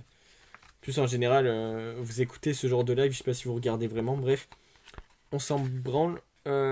Du coup, voilà, donc Spider-Man l'Empire, c'est dans un univers alternatif. Grosso merdo, c'est un peu un sort de The Dark Knight Returns pour Spider-Man. Donc, c'est-à-dire qu'en fait, c'est un univers sombre dans lequel Spider-Man est à la retraite, il est vieux. Genre, pareil, ça doit faire peut-être. Si c'est pas 20 ans, là c'est peut-être 10 ans qu'il a plus mis le costume ou quoi. à tel point que c'est devenu une légende. Voilà, comme j'ai dit, vraiment le côté The Dark Knight Returns, c'est un univers sombre dans lequel en fait le maire de la ville a un peu une mainmise sur New York et en fait, pareil, impose un peu. Il y a toujours un peu le côté, voilà, vous savez, un peu dictature, un peu extrême, où en fait il n'y a pas de liberté, il n'y a pas de. Il n'y a pas d'égalité, machin. On tape sur les honnêtes gens alors que, que c'est pas. Enfin voilà, ils abusent de leur pouvoir, machin. C'est tout le truc là, comme je disais, un extrême à l'autre, quoi. Là, c'est. C'est ce côté extrême, machin et tout. Et du coup, c'est vrai que Spider-Man, du coup, va apprendre durant tout ce comics à reprendre le costume à la manière d'un The Dark Knight Returns. Enfin, Batman dans The Dark Knight Returns. Et du coup, bah, à combattre cet empire, comme ils se font appeler, avec le maire de New York et tout. Avec plein de rebondissements entre temps, il y a plein de personnages qui vont revenir. Il va y avoir un peu une reformation des Sinister Six. Il y a certaines surprises que j'essaye de vous laisser pour le comics. Même si, voilà, c'est vrai, j'ai pas précisé les comics dont je parle. Je suis obligé des fois de spoiler certains trucs. Donc, si vous intéresse, je vous conseille carrément de pas écouter. Si vous comptez vraiment les lire, voilà, je préfère vous prévenir. Fournissez-les vous, lisez-vous, faites-vous votre propre avis et après vous viendrez revoir. Je peux pas vous donner vraiment un avis sans vous spoiler certains trucs, donc voilà. Alors Spider-Man l'Empire, je sais qu'il avait fait polémique, notamment forcément au moment où il était sorti, parce que voilà, il y a des trucs en fait dans le comic qui sont un peu bizarres, on va dire. Notamment tout ce qui concerne MJ, parce que voilà, du coup, petit spoil, voilà, je vous le dis, je vous avais prévenu. MJ est morte dans cet univers, dans cette version-là. Et en fait, la manière dont elle est morte, pour vous expliquer grosso merdo, pour ceux qui savent pas, c'est en fait à cause du voilà. C'était très drôle dans le retour de Peter, qui apparemment est radioactif machin parce que vu qu'il a ses pouvoirs, qu'il s'est fait mordre par araignée et que du coup il dégage de la radioactivité et qu'en fait, alors après c'est pas explicité, enfin tu te rends bien compte que en gros l'image c'est ça. Mais en fait voilà, c'est en nous disant en fait en restant à côté d'elle après chaque bisou, après machin, en fait petit à petit à force d'être trop proche de ces radiations, c'est ce qui lui a créé un cancer qui a fait qu'elle est morte. Alors je sais que ça, il y en a plein qui ont dit ouais mais c'est n'importe quoi, c'est dégueu, machin, tout ça. Alors dans l'idée je suis d'accord, autant moi je suis pas contre l'idée en fait de montrer que c'est le côté en fait, encore une fois où c'est à cause de ses pouvoirs que c'est son propre fardeau et qu'en fait d'avoir ses pouvoirs il est vraiment obligé en fait de faire tous les sacrifices possibles et qu'en fait en voulant assumer pardon, ses responsabilités il est obligé aussi de sacrifier pour le coup celle qu'il aime vraiment quoi, même en termes d'amour. Et en fait à la limite ce truc là je trouve l'idée vraiment pas mal. Sur ça je trouve que l'idée, pardon, excusez-moi, je trouve que l'idée sur ça, elle est vraiment incroyable. Après, c'est vrai que la manière dont c'est fait, c'est pas ouf, parce qu'en fait, t'as plusieurs moments où il a un peu des flashbacks, où il rêve de MJ et tout, bah voilà, par exemple, je vous montre vite fait, mais du coup, c'est vrai que ça peut être un peu dérangeant. Après, pour moi, vu que le comic c'est un peu noir, a un côté un peu esthétique, qui se veut un peu polar, presque un peu dégueu, machin, à la limite de nous mettre des planches comme ça, où tu vois des vieux qui, grosso merdo, faut le dire, qui couchent ensemble. Bon, après, ça va un peu avec le ton du comics qui est un peu sombre, qui est un peu déroutant et tout. Donc, à la limite, c'est pas, ça m'a pas plus dérangé que ça. Après, je comprends que ça peut, pour certains, ça peut être un peu chelou. Ça, je le dis pas, attention, je dis pas, je comprends. Mais encore, moi, c'est pas tant ça. Mais moi, c'est, je sais pas, c'est la manière dont c'est fait. Je sais pas, je trouve que dans The Dark Knight Returns, il y avait un côté propos qui marchait mieux et puis Batman tu comprenais entre guillemets pourquoi d'un coup il revenait, il y avait les symboliques je trouve étaient mieux traités, tout ça, il y a plusieurs trucs qui font que c'est pas tout à fait pareil. Après enfin tu sens vraiment que c'est vraiment repris de The Dark Knight Returns parce que même comme dans The Dark Knight Returns il y a beaucoup ce truc vous savez autour des médias, des infos, on a plein de planches comme ça où les médias ils nous expliquent un peu la situation, ils nous expliquent en quoi en fait ça va mal tout ça. Et en fait, c'est vrai que du coup, voilà, tu sens que vraiment c'est un The Dark Knight Returns version Spider-Man. Moi, ça me dérange pas. Après, je trouve que c'était un chouette comics. Il était sympa. Après, pour autant, je trouve qu'il reste un peu oubliable et que c'est pas non plus un incontournable, quoi. Vous passez à côté, c'est pas très grave. Mais si en vrai vous avez l'occasion, pour ce prix-là, à 6,99, vous le trouvez à pas trop cher. En plus, je trouve que c'est des belles éditions, les souples comme ça, un peu soft cover. Enfin, non, pas soft cover, mais souple, un peu dans le même genre, je veux dire. Franchement, ça passe trop bien. La qualité du papier, elle est cool. En plus, c'est quand même du papier un peu glacé et tout. Enfin, c'est même, je crois, complètement du. Ah non, complètement. Non, quand même pas. Mais c'est du papier quand même un petit peu glacé, genre assez pour être satisfaisant. Et ça, c'est trop trop bien. Et c'est vraiment cool. Après, le souci que j'ai, c'est que je trouve le comics, il est un peu rapide, parce que c'est une mini-série, je crois. En fait, c'est vrai que tout, je trouve, se déroule un peu rapidement. Spidey, il passe très vite, en fait, un peu du vieux sénile, un peu en mode ouais, j'ai abandonné tout ça et tout, à en mode non, la ville, les citoyens et tout, faut que je le fasse, machin. Ouais, il y a un peu ce truc-là. Aussi, à la fin, ok, il est désabusé, mais bon, genre. Enfin, il se met carrément à tuer ses adversaires, mais de manière vraiment brutale et vraiment violente, quoi. Et puis presque, il fait de l'humour noir sur eux. Donc, en fait, presque, il se transforme en Deadpool. Mais même en mélange vraiment de Deadpool Punisher. À la fois, c'est classe, à la fois, c'est vrai que c'est un peu chelou parce que tu te dis, ah ouais, quand même, que Spider-Man en arrive là. Tu te dis, je vois bien qu'il en est gros sur la patate, mais bon, genre. Tu vois, ça fait un peu un choc. Je pense que c'est peut-être le but du comics, bien sûr, mais je sais pas. Après, en fait, voilà, je pense aussi un des soucis, c'est que des fois, il y a des scènes, honnêtement, qui sont inutiles. Et pour le peu de pages qu'il y a, entre guillemets, bah, en fait, quand tu vois qu'il y a certains trucs, certains personnages ou certaines situations qui manquent de développement et qu'à côté, par exemple, on te perd du temps sur des planches où t'as des flashbacks en fait où Peter il se voit couché avec MJ et où t'as des planches où t'as lui là, apparemment c'est un vieux vilain de Spider-Man. Frérot, il est inconnu au bataillon, faut dire ce qu'il est, on sait même pas qui c'est, le mec qui sort de nulle part. Et genre le truc ça prend peut-être 3 voire même 4 planches pardon, pour juste où en fait il essaye d'hypnotiser les gardes et en fait je sais pas, il a pas changé les piles de sa cassette où il y a une connerie comme ça et sa radio elle s'arrête, du coup il peut plus hypnotiser les gardes et du coup il se fait buter. Genre, quel est l'intérêt, tu vois, si c'est pour nous ressortir genre un vieux perso en mode, eh vous rappelez du, du numéro de truc bidule Hypnotise Man dans les années 1965 dans le numéro 33 du Spider-Man truc Team Up. Je veux dire, je vois pas forcément l'intérêt, tu vois, c'est pas un personnage qui sert, même au niveau de l'histoire, il sert à rien, même au niveau du propos, il fait pas forcément gagner du temps ou quoi, c'est vraiment juste presque il est là pour la blague, quoi, on dirait. Et en fait, c'est un peu le souci que j'ai, c'est que, tu vois, pourquoi? Tu vois, à la place, ils auraient pas pu développer un autre perso, faire un autre truc. Donc je pense que c'est aussi tout ça, en fait, qui est un peu saoulé des gens, c'est que des fois, le comics essaye tellement de rajouter des trucs, on dirait presque fan service, alors que je sais même pas si ça en est, parce que je sais pas si en tant que fan et tout, t'es content de voir Hypnotize Man, là, que genre, il y en a beaucoup, je pense, on sait même pas qui c'est, enfin, voilà. Même si on sait, on est en mode, ouais, ok, mais bon, il sert à rien, donc on s'en fout, quoi. Je veux dire, c'est pas parce que tu mets un nom d'un perso incroyable, si tu le traites pas bien, dire, voilà, t'as beau mettre le nom du perso, frérot, il est maltraité, quoi, genre, c'est tout. C'est pas parce qu'un perso s'appelle comme ça que dessus tu vas dire, oh mon dieu, trop bien, il est trop bien le perso et tout. Ben non. Là, dans l'histoire, pour le coup, il sert à rien, ce mec. Mais bon.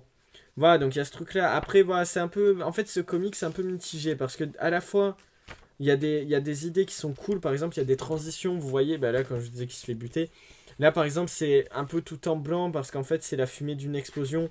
Et où, en fait, d'un coup, t'as Peter qui se voit en fait essayer de fuir et tout, et en fait après il se voit au final mettre son costume et commencer à reprendre le rôle de Spider-Man et finir par entre guillemets reprendre la main, quoi. Et au final il remet son costume noir et tout, donc ça va avec encore une fois le côté un peu noir du comics. Enfin, il y a plein de trucs comme ça qui marchent super bien. Mais voilà, c'est qu'en fait, je sais pas, il y a certains trucs qui sont mal exploités, il y a certains trucs qui sont pas bien utilisés. Voilà, je suis obligé de vous spoiler, mais pareil, il y a l'homme sable qui revient, où en fait il y a tout un délire avec sa fille. Mais pareil, ça sort un peu de nulle part, et puis tu comprends pas pourquoi d'un coup l'homme sable, Il était en mode non, Spider-Man, machin et tout, et d'un coup il suffit que sa fille lui arrive un truc, je dirais pas quoi pour pas tout spoiler. Et en fait, d'un coup il se dit, ah non, si Spider-Man, je vais t'aider, machin. Il y a des trucs, ça sort un peu de nulle part. Il y a Venom aussi, bon, qui est ultra terrifiant, ça pour le coup, c'est super cool. Venom dans ce comics, je trouve trop bien. D'ailleurs, la cover là-dessus, là, c'est quand même assez flippant. Ou en fait, pareil, je crois il essaye de bouffer toute la ville, ou il essaye Non, il essaye pas de les bouffer, mais il essaye genre de les contrôler, quoi, en mode symbiote et d'en faire une grosse masse et tout.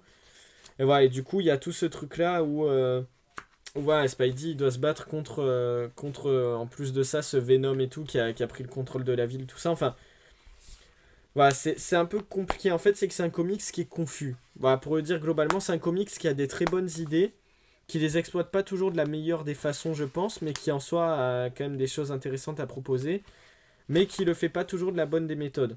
Pour autant, comme j'ai dit, si vous pouvez le procurer à pas cher, moi pour le prix auquel j'ai eu, je suis hyper content de l'avoir lu et je sais que je vais le relire parce que il était quand même cool. Et comme j'ai dit, des fois c'est bien d'avoir des trucs qui se veulent pas incroyables, mais sur lesquels tu passes quand même un bon moment tout de même. Faut dire ce qui est. Et du coup, Spider-Man l'Empire, globalement, c'était quand même sympa, mais mitigé. C'est dans la moyenne de ce qui est cool, sans être incroyable, en étant quand même un peu oubliable et sans être un incontournable. Voilà, grosso merdo, si je devais le résumer comme ça. Donc je vais le replacer. Par contre, voilà, petit truc, je vous remonte vite fait, mais les dessins sont incroyables. Ça, par contre, on peut pas le nier. Voilà, donc je vais le reposer, j'arrive.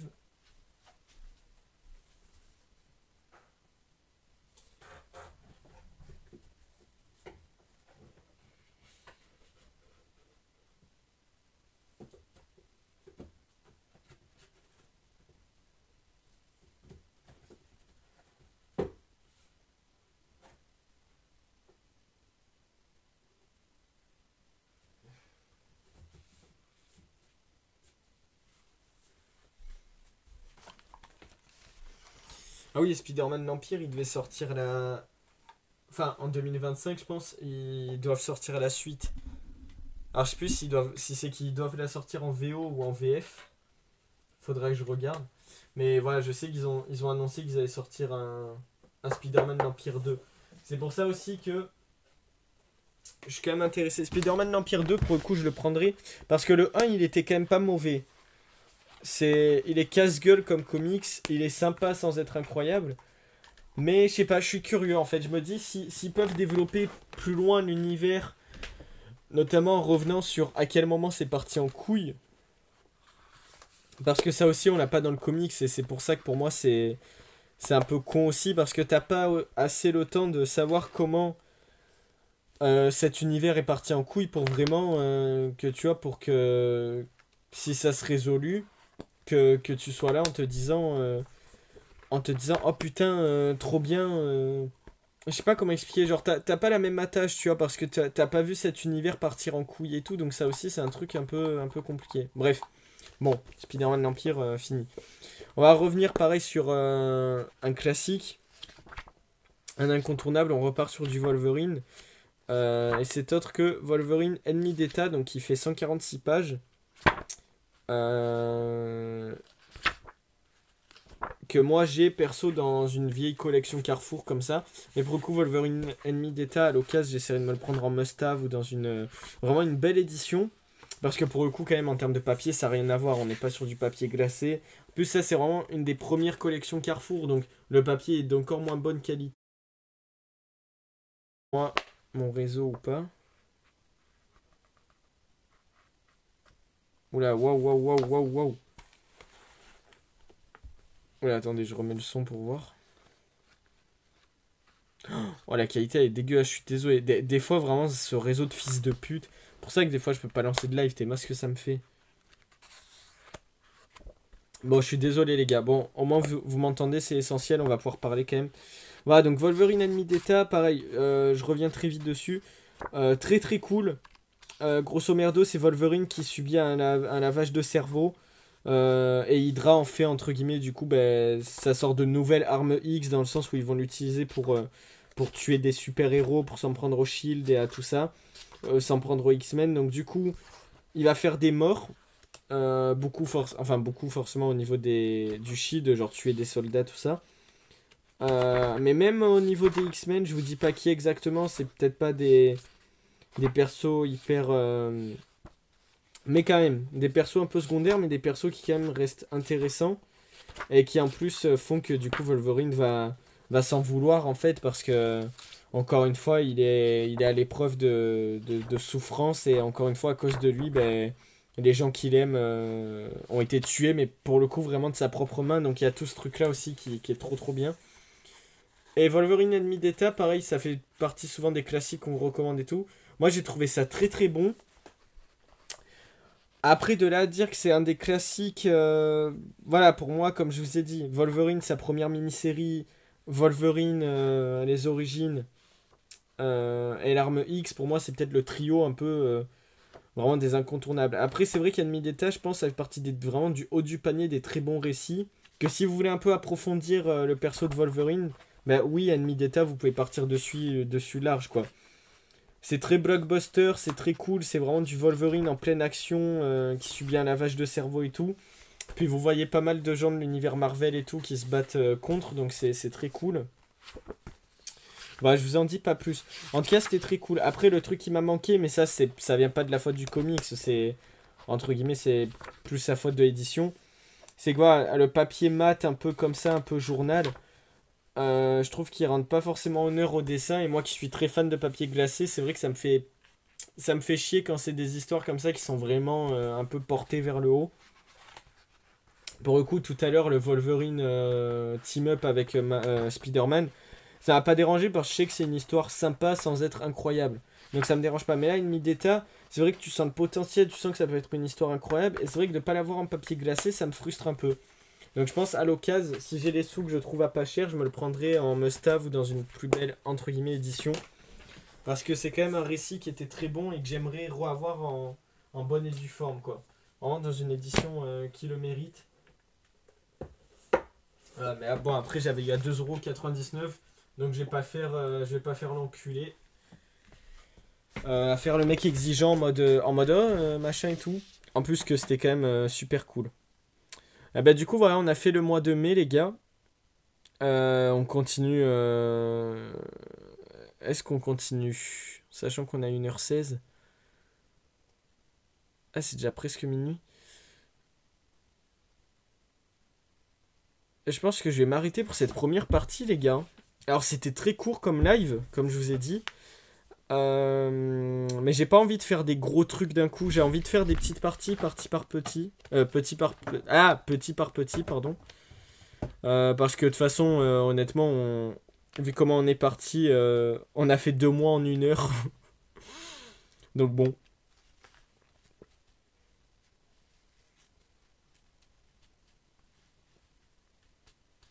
Attendez, là, ben, je calcule. Attends. 3, 3, 3. Si, on va faire en 3 parties. Si, on va faire 3 mois par 3 mois. Donc là, on va essayer de revenir vite sur le mois de juin. Et après, on finit pour cette première partie. Et au moins, après, en termes de rediff, même sur YouTube, ça vous fera des moins grosses rediffs. Après, on verra si peut-être je ferai un peu du montage pour essayer de cut, en faire une vidéo. Je verrai comment je me démerde. Honnêtement, je pense pas. Parce que de toute façon, je le fais aussi pour pouvoir vite vous les sortir, entre guillemets, et pouvoir passer à autre chose. Parce que voilà, vous voyez, En fait, ce qui est compliqué, c'est que je sais que c'est des comics, que j'ai des choses intéressantes à dire dessus, mais je me rappelle plus quoi. Parce qu'en fait, vu que je les ai lus il y a je sais pas combien de mois, genre, j'ai pas de notes ni rien, donc je m'en rappelle même plus. Et c'est ça qui est un peu chiant, quoi. Voilà, faut dire ce qui est. Donc c'est pour ça que voilà, j'essaye de vous dire le maximum.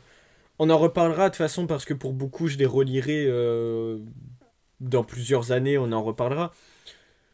Mais voilà, vous en faites pas. Voilà, si je fais ça, c'est aussi pour pouvoir vite passer à autre chose, qu'on se débarrasse un peu de ce bilan de 2024 de lecture. Et après, au moins 2025, on fera les choses de manière plus carrée et détaillée. Bref, du coup, comme je dis, voilà, on enchaîne, juin. Première lecture, c'était le Dark Vador Black, White and Red, 136 pages. Je vous le prends, il est juste là. C'est parti.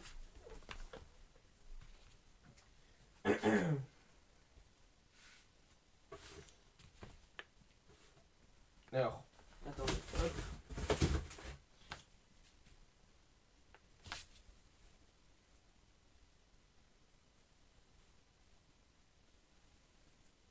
Ah, il est là.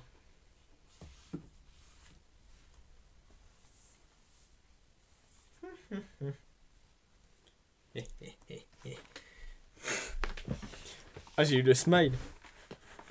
Ouais, je remets mon petit truc. Ouais, voilà, il est là. Putain, regardez comment il est gigantesque. Putain. Et encore plus grand que ma bille. Bon, du coup, je vous montre un peu. Waouh, oh, putain. Oh, j'avais oublié à quelle fois j'avais pris une claque. Bah du coup ouais voilà je vous explique vite fait.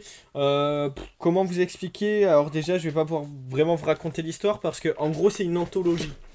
Voilà, pour ceux qui savent pas c'est quoi les Black, White and Red, en fait ça reprend un personnage. Là pour le coup bon bah c'est Vador. Et en fait si vous voulez c'est dans ce format là, dans ce genre d'édition, donc c'est en fait un grand récit comme ça voilà qui est vraiment immense mine de rien. Et qui en fait se contente, d'où le titre, pour ceux qui sont pas bilingues, noir, blanc et rouge. J'espère quand même que jusque-là ça va.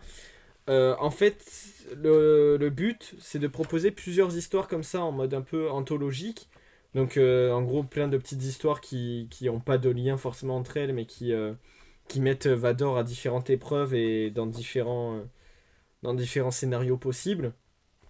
Et en fait de nous proposer, graphiquement parlant, que ces trois couleurs, que du noir, du blanc et du rouge.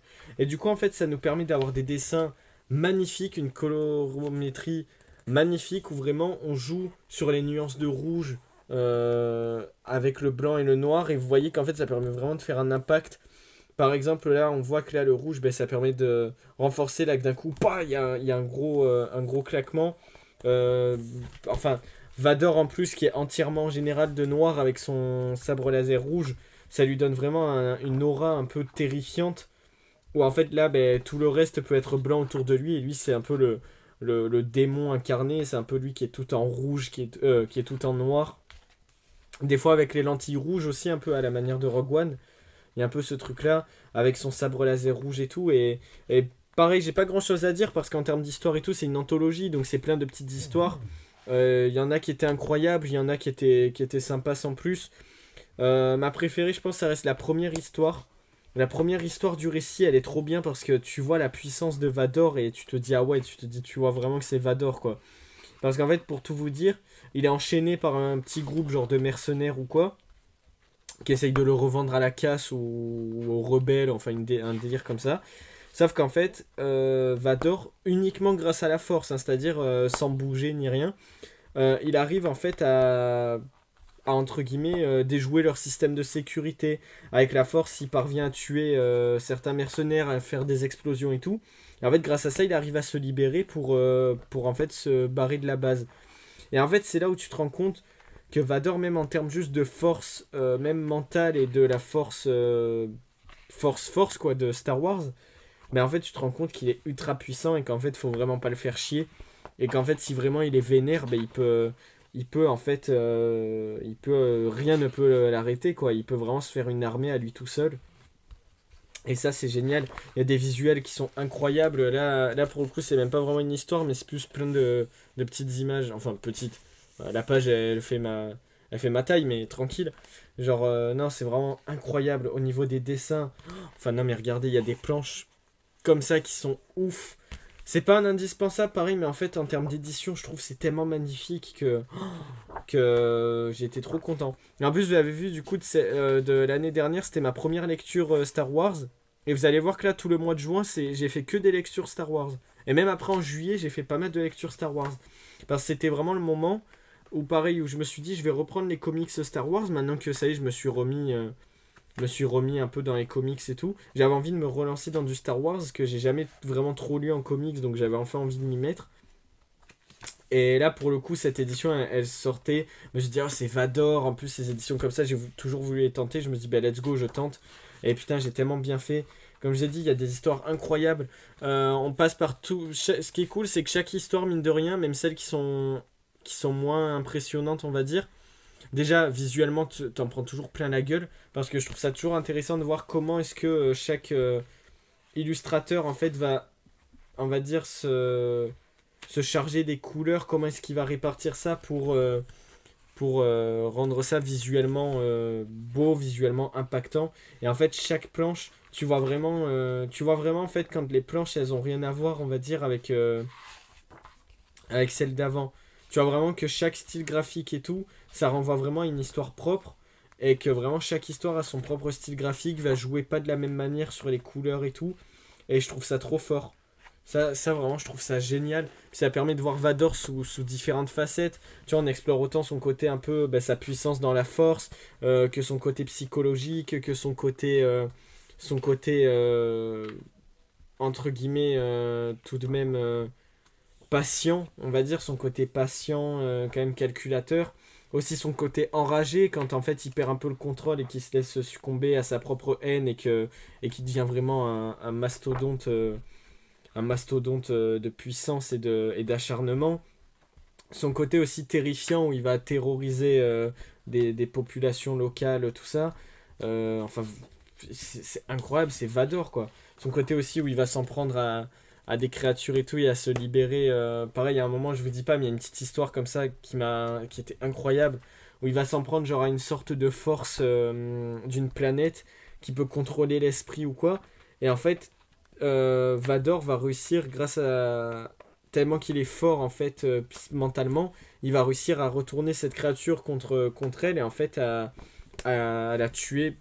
Vador va en fait réussir à tuer psychologiquement la créature. Alors que à la base c'est une créature qui s'infiltre dans ton esprit, dans ta psychologie justement pour te détruire de l'intérieur. Et Vador va réussir à contourner ça en étant plus fort qu'elle à ce niveau-là. Ça montre la puissance de Vador, même en termes psychologiques, à quel point vraiment il peut vraiment rentrer dans ton esprit aussi. Et c'est pour ça que je dis que c'est trop fort, il y a tellement de trucs, même sur l'Empire, sur tout ça, sur aussi comment est-ce que les officiers, il y a une histoire comme ça où ça se déroule un peu avec des officiers de l'Empire, et voir en fait au niveau hiérarchique dans l'Empire ce que les officiers, ce que l'Empire voit en Vador, et à quel point en fait il est craint même pour l'Empire même, en fait à quel point même eux ils ont peur de Vador. Et non, c'est fort. Genre, franchement, c'est trop cool. Ça va rien, entre guillemets, vous apprendre forcément sur Vador et tout, mais je trouve ça toujours cool de voir un peu ces différentes facettes. Et puis, voilà, comme j'ai dit, c'est pas prise de tête. Et puis, juste pour les graphiques, quoi. Graphiquement, tu vois du Vador sous toutes les formes. Et c'est juste pour ça, l'édition, elle est incroyable. Et je suis trop content de l'avoir lu. Et c'était vraiment un très très bon bouquin. Et j'ai hâte d'avoir celui sur Wolverine qui je pense s'il est fait de la même manière, ça peut être vraiment incroyable.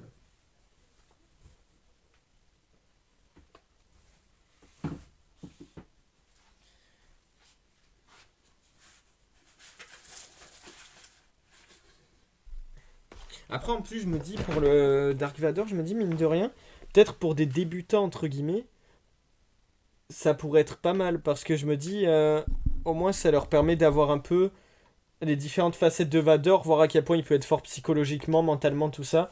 Donc mine de rien, c'est une édition qui coûte cher, mais si vous la trouvez à pas trop cher ou que vous voulez faire un beau cadeau pour quelqu'un, je pense que ça pourrait lui plaire quoi.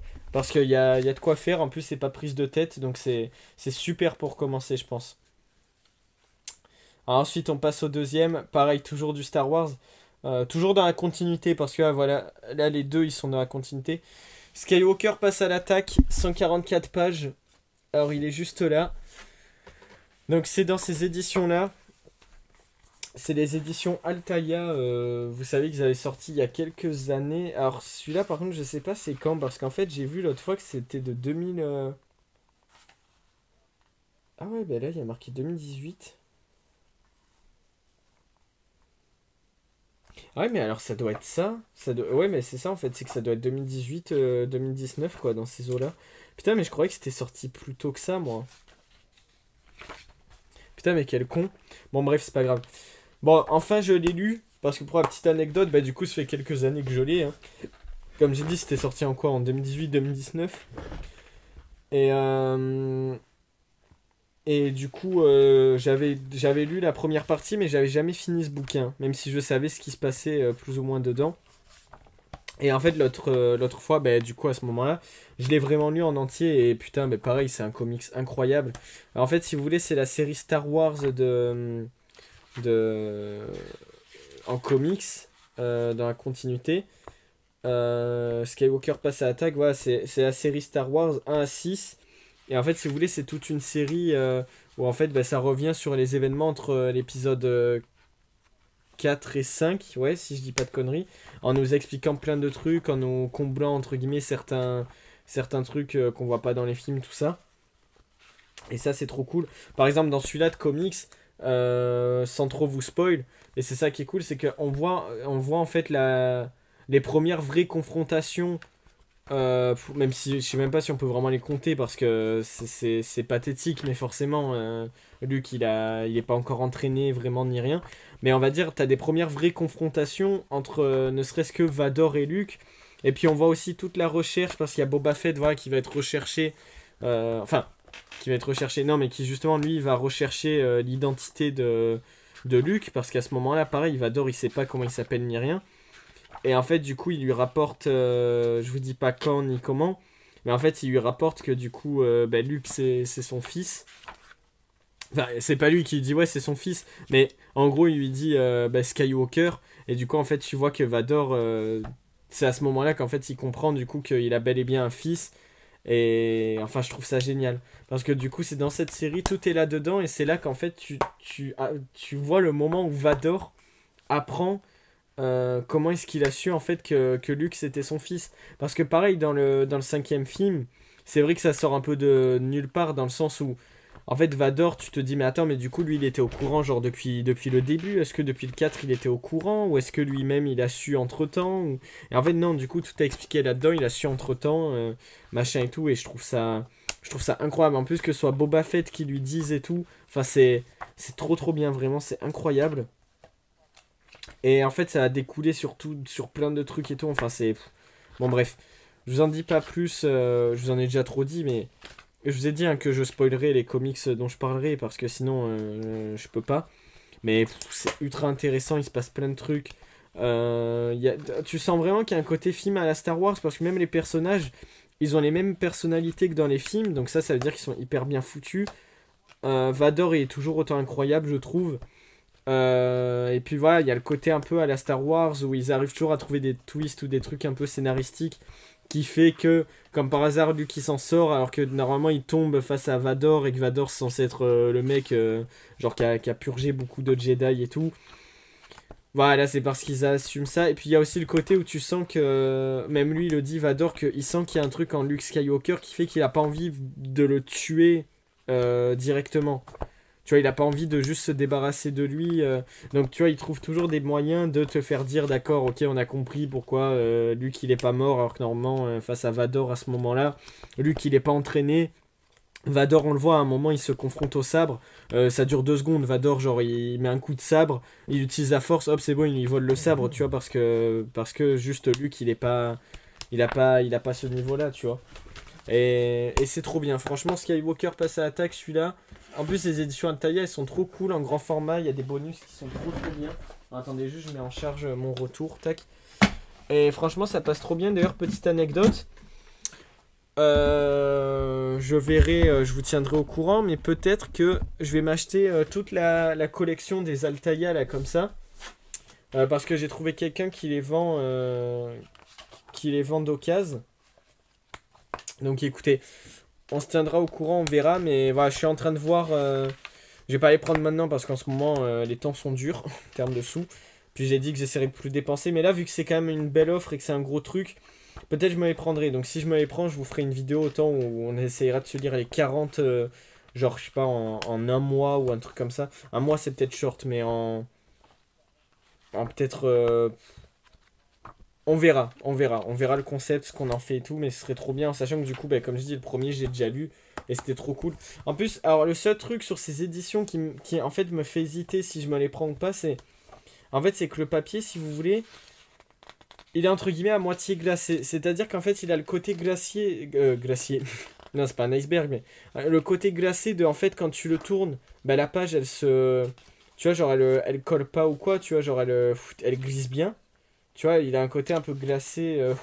Genre en mode la page, tu sens qu'elle te tient bien dans la main et tout, elle est bien souple, tout ça.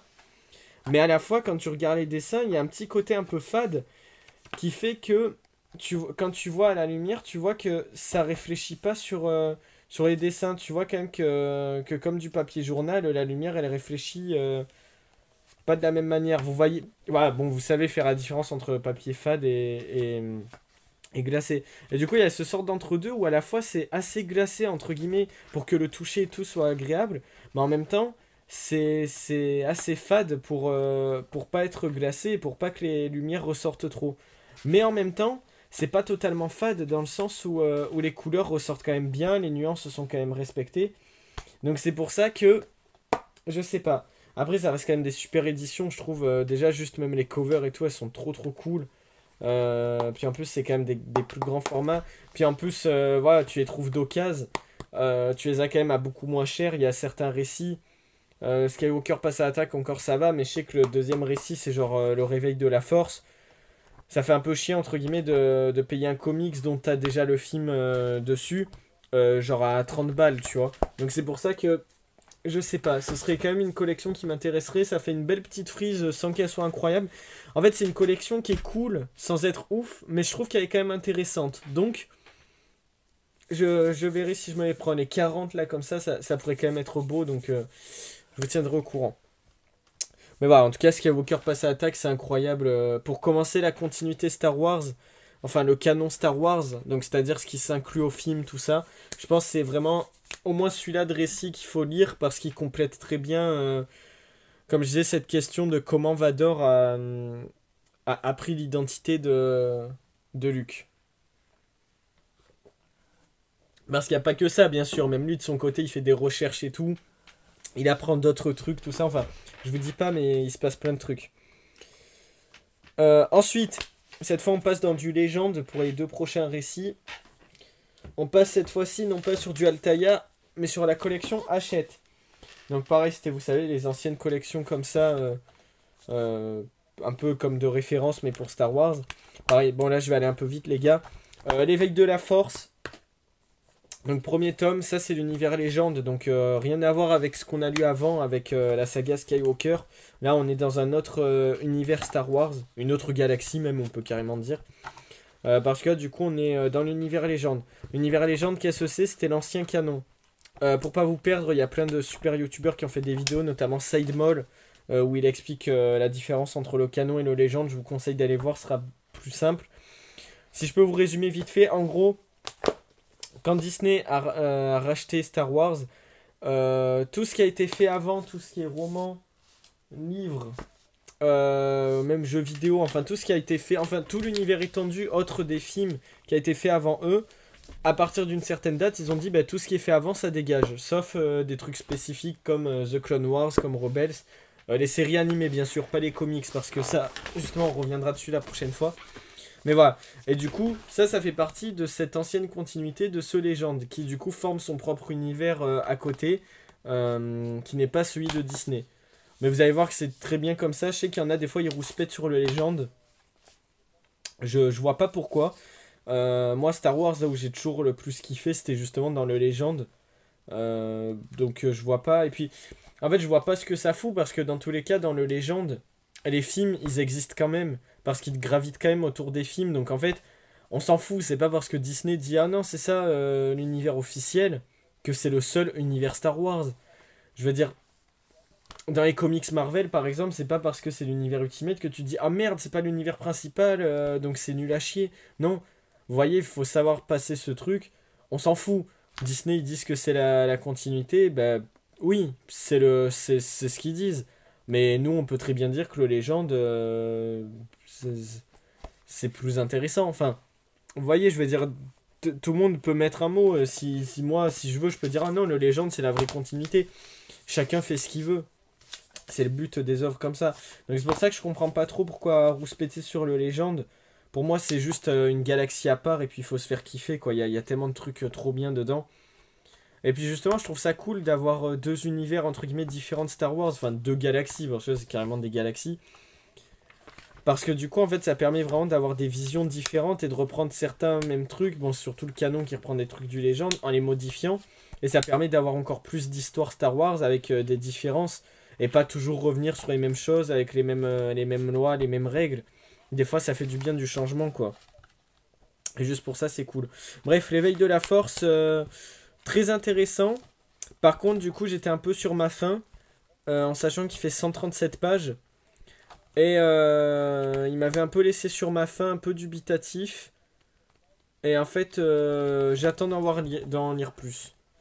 Parce que voilà, ça revient en fait sur les origines, sur les mythes des Jedi, à l'époque où ils se battaient pas encore avec des sabres laser, comment est-ce qu'ils vont avoir l'idée de les créer. Ils se battaient à l'époque avec des lames. Les pouvoirs de la force sont complètement différents du canon, donc ça aussi, si vous commencez de légende, ça peut être bien de commencer.